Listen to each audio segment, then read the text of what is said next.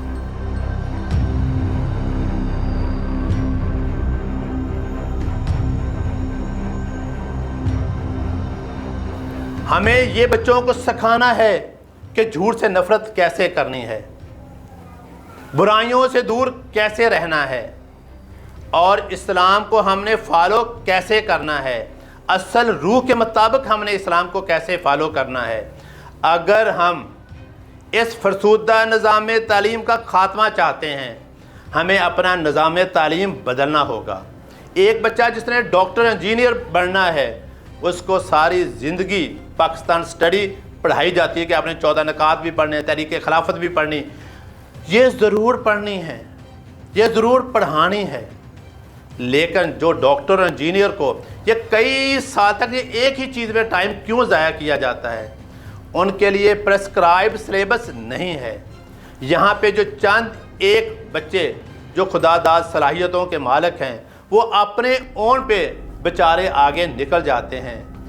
اگر ہم چاہتے ہیں کہ فرسودہ نظام تعلیم کو طاقت و تراز کیا جائے، صفحہ ہستی سے اس کو مٹایا جائے، نئے طریقے پہ، نئے پیمانے سے اگر اس کو معاشرے میں رائج کیا جائے، تو میں آج بھی کہتا ہوں کہ فضائے بدر ضرور پیدا ہو سکتی. آپ کے سامنے ریویو پیش کیا ہے ہمارا نظام تعلیم کا، تو آپ میرے ساتھ کس حد تک متفق ہیں؟ تو پلیز اپنی رائے سے ضرور نوازیے گا. اللہ تعالی ہم سب کا حامی و ناصر ہو.